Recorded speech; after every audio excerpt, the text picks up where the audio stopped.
की पहचान है।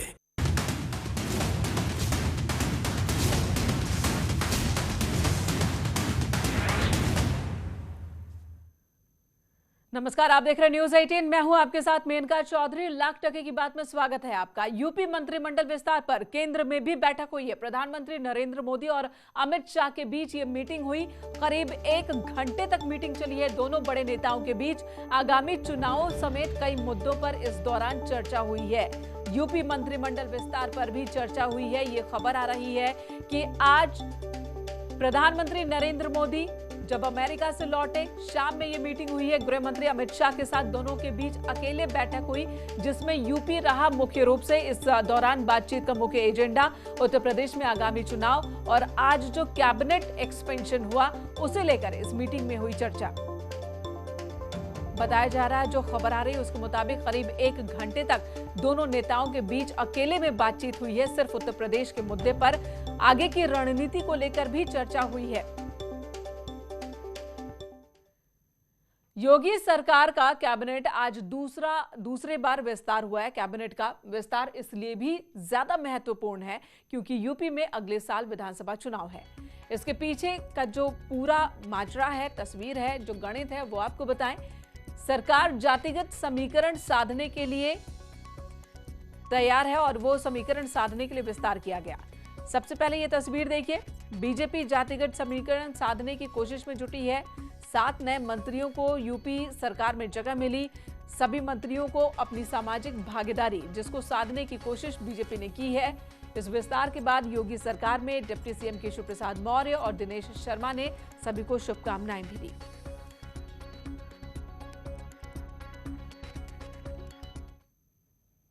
और इस विस्तार के बाद डिप्टी सीएम केशव प्रसाद मौर्य और दिनेश शर्मा ने मंत्रिमंडल के अपने नए साथियों को बधाई दी और ये उम्मीद जताई कि इनके आने से विकास के काम को और रफ्तार मिलेगी।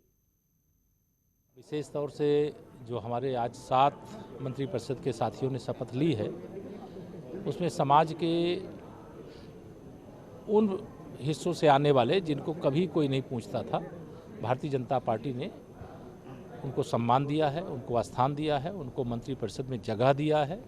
और आज योगी आदित्यनाथ जी के नेतृत्व वाले मंत्रिपरिषद में हमारे जो 7 सदस्य शामिल हुए हैं, उनको सबको मैं बधाई देता हूं, अभिनंदन करता हूं और उनके माध्यम से समाज की और अच्छे प्रकार से सेवा हो पाएगी। तो मैं समझता हूँ कि एक बहुत अच्छा ये विस्तार है और लोगों को काम करने का जितना भी समय बचा है और अवसर मिलेगा, सरकार की नीतियाँ जनता तक तेज़ी के साथ पहुँचें, ये हमेशा से सरकार की नीयत रही है। केशव मौर्य कह रहे हैं कि जिन्हें कोई पूछता नहीं था, बीजेपी ने उन्हें जगह दी है। दिनेश शर्मा कह रहे हैं कि काम को और रफ्तार मिलेगा, सरकार की योजनाएं लोगों तक और तेजी से बढ़ेंगी। आपको बता दें, जो 7 चेहरे हैं जो यूपी कैबिनेट में शामिल हुए हैं, योगी कैबिनेट का हिस्सा बने हैं, किस तरीके से जातीय समीकरण को साधने में ये चेहरे मददगार साबित हो सकते हैं। सबसे पहले बात जितिन प्रसाद की करते हैं, जो कि कैबिनेट मंत्री बनाए गए हैं। यूपी में ब्राह्मण चेहरा होने के नाते इनके जरिए बताया जा रहा है कि 12% जो वोट हैं उन पर बीजेपी की नजर है, उन्हें साधने की कोशिश है। दूसरा नाम संगीता बलवंत बिंद का और धर्मवीर प्रजापति का, ओबीसी समाज से आते हैं और 40 से 45% वोट प्रतिशत है ओबीसी का यूपी में, इन पर नजर। छत्रपाल गंगवार कुर्मी है। यूपी में कुर्मी वोट बैंक की बात करें तो अकेले कुर्मी वोट बैंक ही 5% है, जो कि बहुत ज्यादा अहमियत रखते हैं। जबकि संजीव कुमार, पलटू राम और दिनेश खटिक जो कि दलित हैं, इस समाज का वोट प्रतिशत 22% के आसपास है। और इस कैबिनेट विस्तार की मदद से सरकार ने हर जाति को साधने की कोशिश की है। योगी सरकार में मंत्री पद की शपथ लेने के बाद इन मंत्रियों ने क्या कहा, ये भी आपको सुनाते हैं। सर्वप्रथम तो मैं प्रधानमंत्री जी का आभार प्रकट करता हूँ। राष्ट्रीय अध्यक्ष नड्डा जी, गृह मंत्री जी, मुख्यमंत्री जी, जिन्होंने मुझ पे ये विश्वास व्यक्त किया है और मेरा प्रयास रहेगा कि उनके विश्वास पे खरा उतरूं। और मेरे लिए व्यक्तिगत रूप से एक बहुत सम्मान की बात है और प्रयास मेरा रहेगा कि प्रधानमंत्री जी और मुख्यमंत्री जी के नेतृत्व में उत्तर प्रदेश में हम लोग पूरे जी जान से, पूरी मेहनत और लगन से जनता का विश्वास फिर से हासिल करें।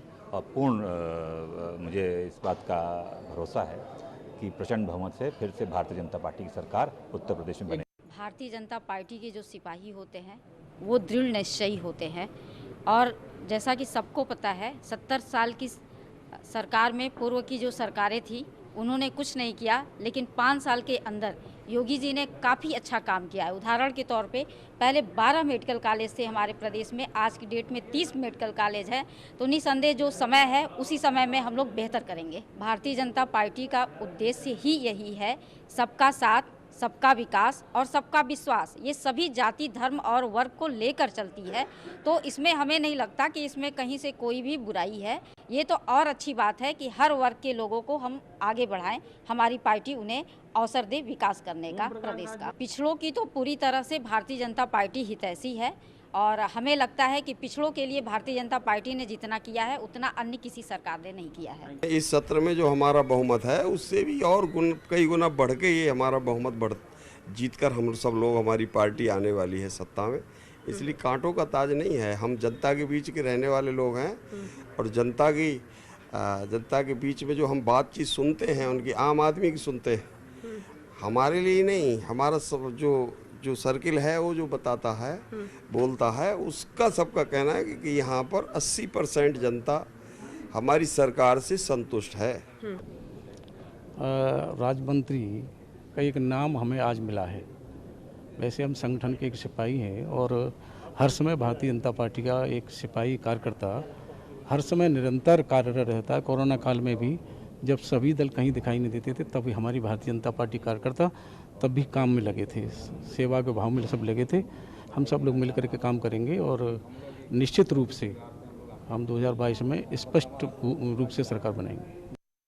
भारतीय जनता पार्टी का जो संकल्प है सबका साथ, सबका विकास और सबके प्रयास से आज भारतीय जनता पार्टी की सरकार पूरी तरह से जनता के हितों में काम कर रही है और आने वाले 2022 के चुनाव में हम उत्तर प्रदेश के यशस्वी मुख्यमंत्री माननीय योगी जी के नेतृत्व में 350 प्लस सीटें जीत करके पुनः योगी जी को मुख्यमंत्री बनाने का काम करेंगे। सबसे पहले मैं देश के प्रधानमंत्री जी को, उत्तर प्रदेश के यशस्वी मुख्यमंत्री जी को बधाई देना चाहता हूं कि कम समय में हम लोग को जिस प्रकार से मंत्रिमंडल में शामिल किया गया है, हम प्रयास करेंगे कि कम समय में अधिक काम हम लोग को करना है और ज़्यादातर हमारा पिछड़ा हुआ ज़िला है, हमारा आदिवासी बाहुल है, उनके लिए काम करना है और हम प्रयास करेंगे कि अधिक से अधिक जो है कि जनता के विकास के लिए, प्रदेश के विकास के लिए हम आगे आकर के विकास करने का काम कराएंगे। तो नए मंत्रियों का कहना है मौका मिला है तो कम समय में ज्यादा काम करके दिखाएंगे। और कैबिनेट शपथ के बाद सीएम योगी आदित्यनाथ ने ट्वीट किया। उन्होंने लिखा कि आज संपन्न हुआ उत्तर प्रदेश मंत्रिमंडल का विस्तार पंडित दीनदयाल उपाध्याय जी के दर्शन को प्रतिबिंबित करता है। आज का विस्तार हर तबके को प्रतिनिधित्व, सामाजिक संतुलन की भावना, समरसता का संदेश, अंतिम पायदान पर खड़े व्यक्ति को अवसर प्रदान करने की मंशा से ओतप्रोत है।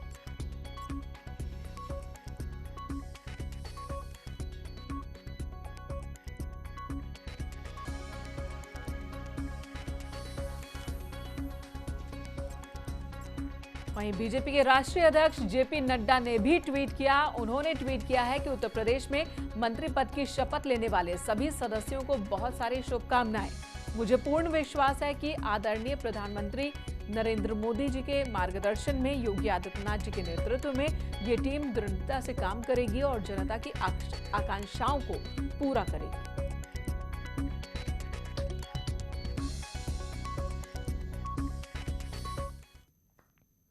इधर अखिलेश यादव ने भले ही सरकार और नए मंत्रियों को लेकर तंज कसा, लेकिन इन तस्वीरों को देखिए जो कैबिनेट विस्तार के बाद की है। अलग अलग जगहों से सामने आई तस्वीर, लोगों ने सरकार के कैबिनेट विस्तार पर खुशी जाहिर की है। मेरठ, शाहजहांपुर और गोंडा की ये तस्वीरें हैं जहां पर लोगों ने और खासकर बीजेपी कार्यकर्ताओं में उत्साह देखने को मिला है। इन्होंने बाकायदा 7 नए मंत्रियों के शपथ ग्रहण के बाद आतिशबाजी भी की। आज मंत्री हो गए। एक ब्रेक के लिए रुकेंगे, तुरंत लौटते हैं।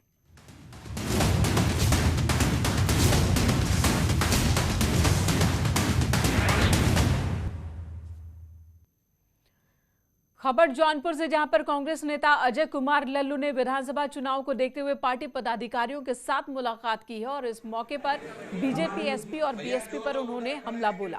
अजय कुमार लल्लू ने दावा किया कि इस बार यूपी में कांग्रेस सरकार बनाएगी, क्योंकि सरकार से किसान, बेरोजगार, व्यापारी समेत हर वर्ग के लोग नाराज हैं और कांग्रेस उन सबकी आवाज सुन रही है।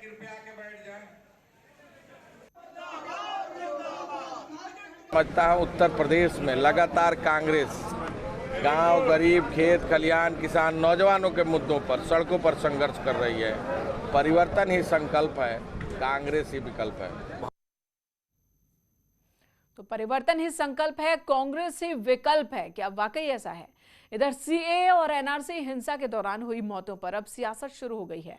कानपुर में एआईएमआईएम अध्यक्ष असदुद्दीन ओवैसी ने उन लोगों को शहीद बताया जिन लोगों ने सीएए और एनआरसी आंदोलन के दौरान जान गंवाई।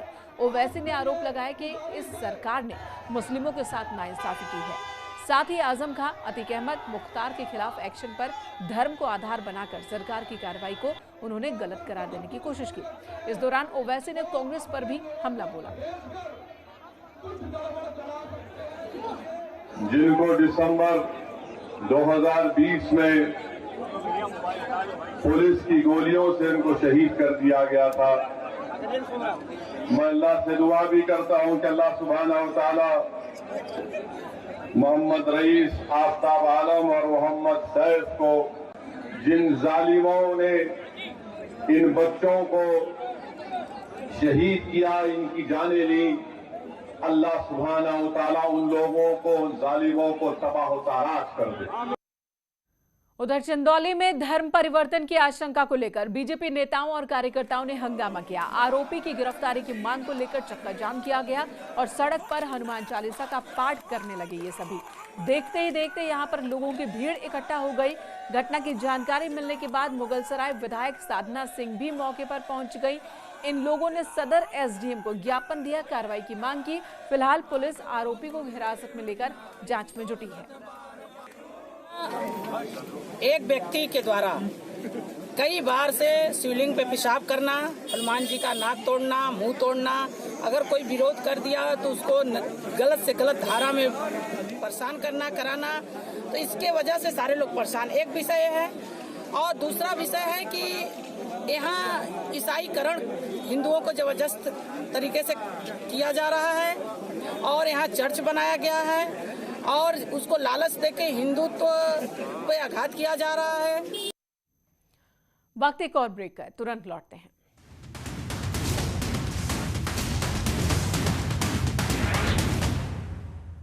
हो रही